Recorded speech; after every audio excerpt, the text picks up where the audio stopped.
Paulie Gualtieri is a man driven entirely by self-preservation, his status within the family, and his own need to belong. Since these are based on his own subjective feelings rather than an objective measure, Paulie often makes situations much worse than they would be in any other circumstance, mostly due to his overreactions and inability to take accountability for his mistakes. Throughout the first season and into the first half of the second season, Paulie has many endearing qualities that lead us to believe he's a loyal friend who's willing to step up when others need him. As time goes on, we quickly realize Paulie is one of, if not the most selfish person on the show, which is saying a lot in a show full of psychopaths. Our first indication that Paulie is a bit off is his constant need for validation from others. Within the first few episodes, we get hints of this, such as when Paulie tells a joke, he immediately asks others if they heard what he said, even when the person is sitting right next to him when he told the story. Though small, things like this indicate an almost childlike need for attention that Paulie has. This immature need for validation appears in Season 2 when Tony tells Paulie he's going to be making some changes. Paulie's initial reaction isn't one of curiosity, but rather frustration and confusion. I'm making some changes. Well, thanks for fucking telling me. When was this decided? I do something wrong? When he asks this, he wears the look of a child waiting to hear if they're in trouble by their parents. Though a simple conversation that had no indication it was even about him, Paulie immediately assumes the change is bad and has to do with him. As soon as he finds out his status has been elevated and Pussy will be subordinate to him, his whole demeanor changes and he gets a smug smile on his face. This is Paulie in a nutshell. 1 second he's paranoid and defensive if things aren't going in his favor, but smug and confident when they are.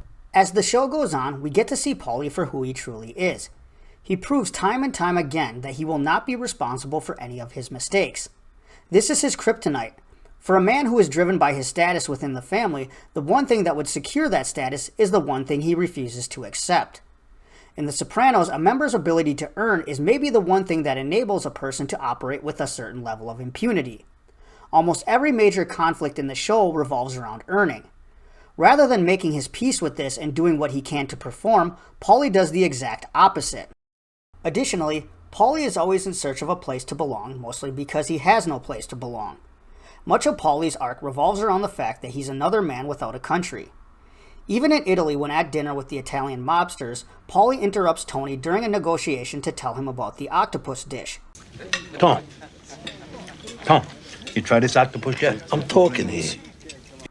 Later, while enjoying a cup of coffee on the street, Paulie takes in the sights and tries to make friendly conversation with the locals. However, they completely blow him off. Interestingly, this happens in Season 2, but in Season 1, when at a coffee shop in America, Paulie shows disdain for Americans ripping off Italian culture to the point where Big Pussy chides him for ranting about the of the culture.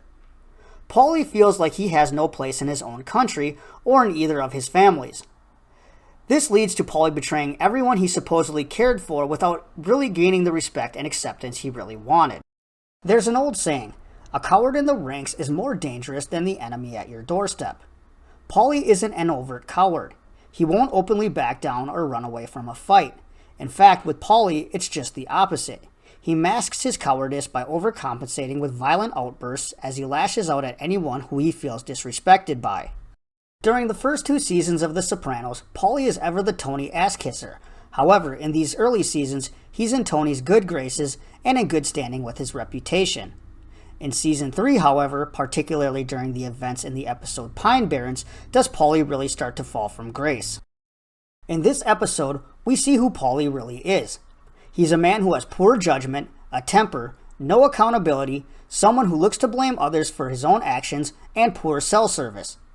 The whole ordeal in the forest could have been avoided had Paulie not felt disrespected over a simple request from Valerie, who wasn't even trying to antagonize him in the first place. This leads to an excursion in which Paulie and Christopher lose the money they needed to retrieve, fail to kill someone who had the potential to start a war, or at the least a very serious conflict between the Italians and the Russians, and at the very least create a rift in their own friendship. Paulie attempts to blame Christopher for the incident with Valerie to Tony in order to shift the blame away from himself. When Christopher calls him out, Paulie tries to pull rank, but Christopher calls his bluff and threatens to leave him alone in the woods. When Paulie realizes he's helpless, his whole persona changes as he pleads with Christopher not to leave him alone. Promise me you won't leave me here. I'm not gonna leave you.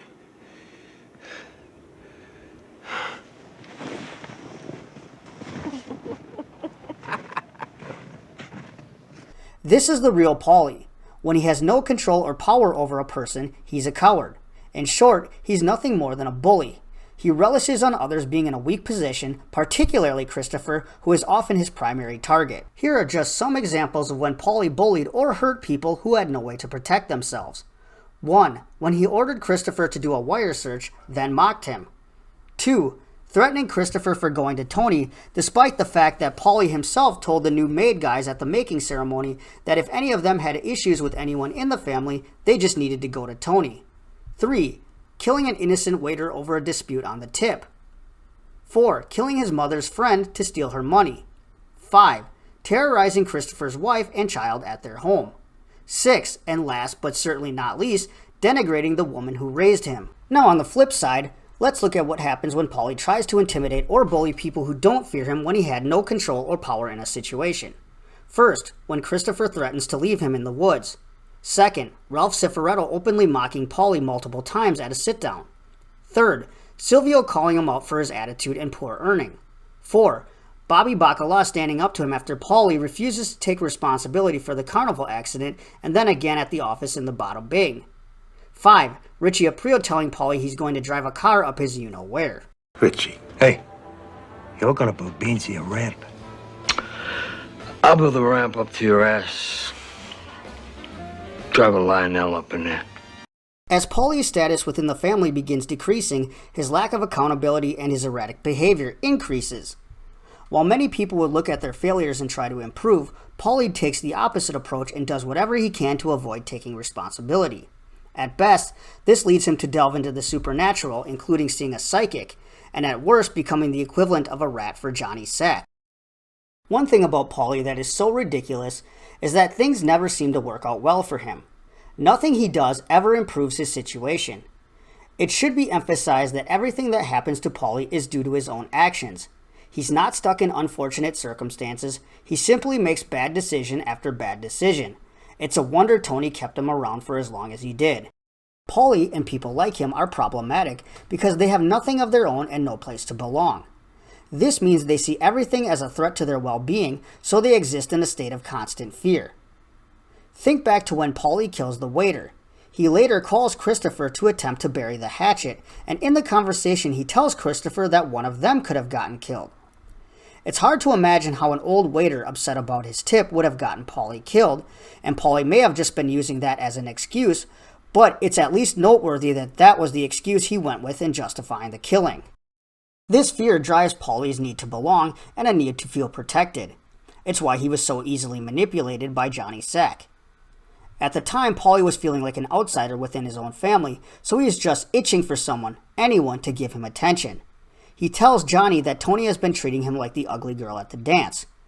He's also upset that his stint in jail didn't land him higher up in the pecking order. What's interesting is we know Paulie has been in the game for decades, but we know little of his time before the show. Paulie said he survived the 70s by the skin of his nuts, but we don't really know how he survived or what he did to survive. We don't know if he backstabbed others, weaseled his way out of situations by playing the victim or what, but he obviously did survive the turmoil, which leads us to ask, why was he so easily manipulated, and why does he always seem to not understand how things work? Remember, Silvio blatantly tells him, you're only as good as your last envelope. You know that. But since Paulie is a victim, not only does he act like the rules don't apply to him, he pretends that he doesn't even know about them. Take the Johnny Sack situation. Carmine Sr. was an elderly man in The Sopranos, which means he would have been aware of Paulie much earlier if Paulie was someone who was actually a good earner or had a high status in the DeMeo family.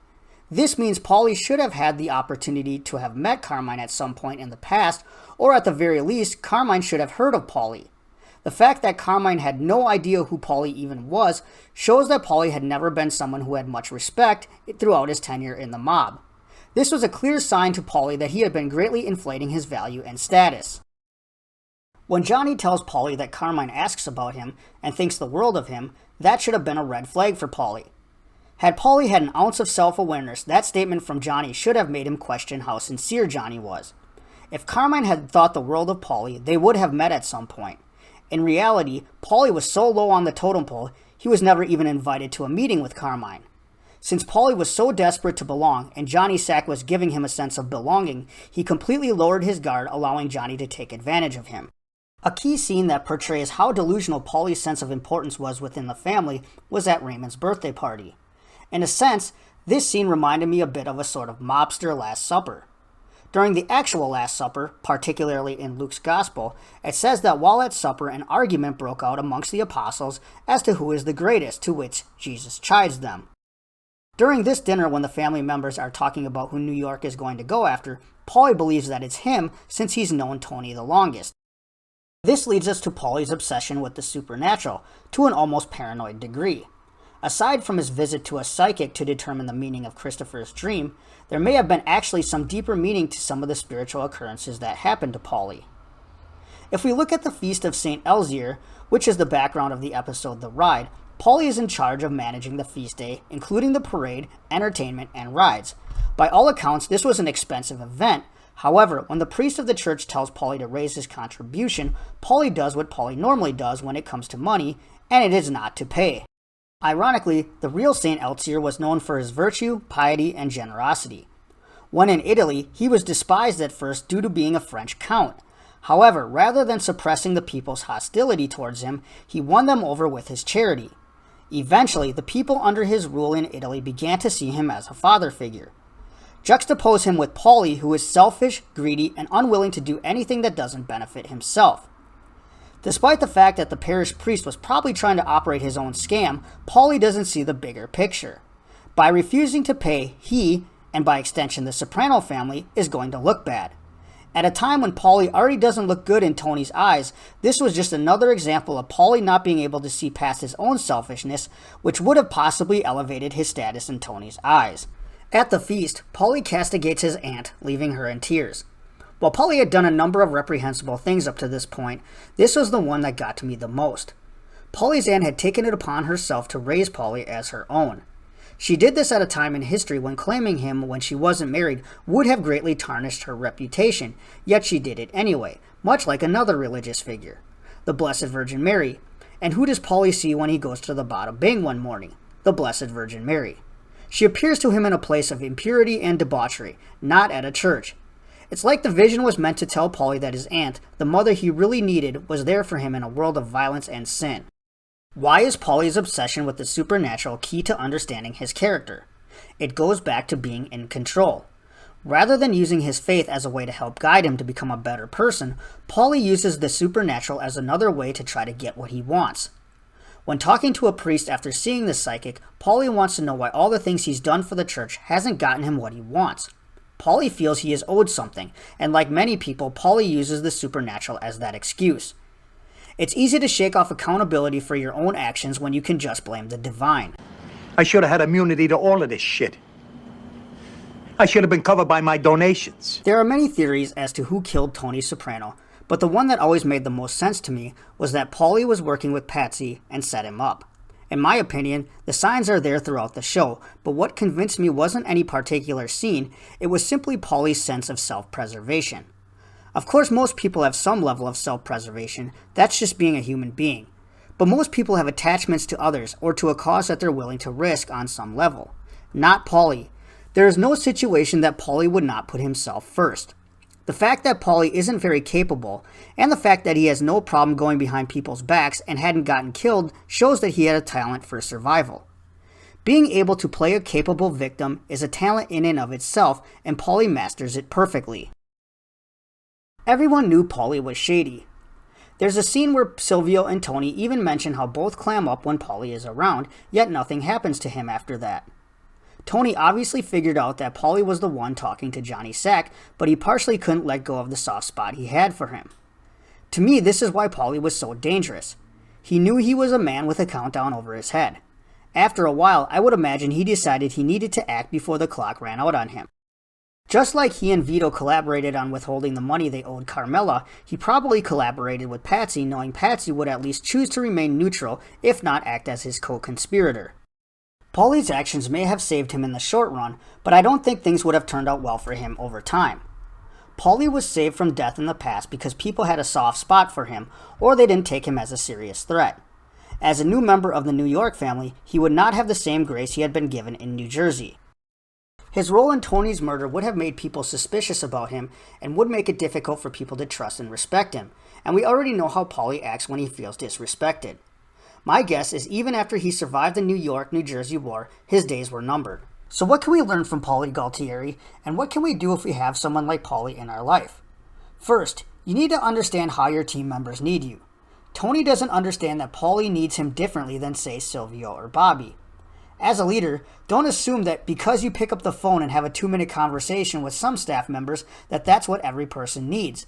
In one conversation, Silvio tells Tony that Paulie could use some FaceTime. In another scene, Paulie actually does ask Tony for some FaceTime, which does nothing but further irritate Tony. As a leader, take the time to learn about your team members' styles. If someone requires FaceTime, make sure you honor that and don't act like it's an inconvenience to you. What you put into your team is what they'll give back. If a person feels that you're not willing to meet them where they are, they'll start seeking out people who will. The more disgruntled and disconnected they feel, the more toxic the situation becomes. Had Tony not isolated Paulie like he did, he may not have felt the need to run to Johnny Sack for support. When you're the boss, you need to take care of the small things that matter to your people, or those small matters will become major liabilities later on. Second, don't just give ultimatums, give options.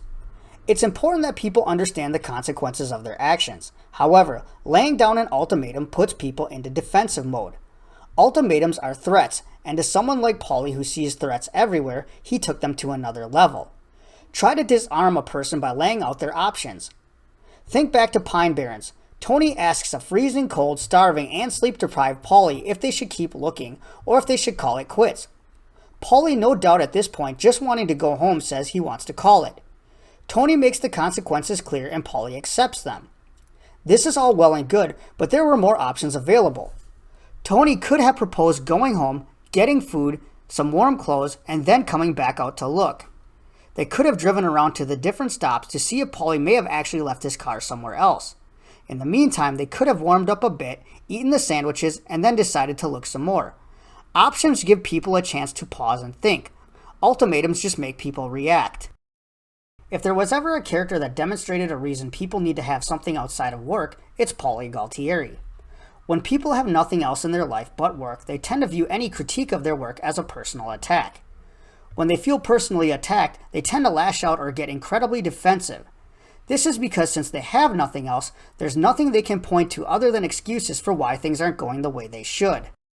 Some people may think that a person who is 100% committed to their job will be an asset, but understand that that person may be the biggest liability in the long run. A person who is driven entirely by their status and place within an organization will likely stop at nothing that gets in the way of where they feel they should be. Since they don't belong anywhere else, work is the only place that they feel secure, and when you threaten someone's security, you're in essence threatening their life. Give people an out so you don't have to force them out someday. In the end, Paulie Gualtieri is an example of how a self-destructive person can also destroy everyone around them. As a leader, it's up to you to cut out opportunities for destruction and provide options for success. The Paulies of the world are unpredictable, but if you can try to understand their motivations, you'll have a chance to turn them from a liability to an asset.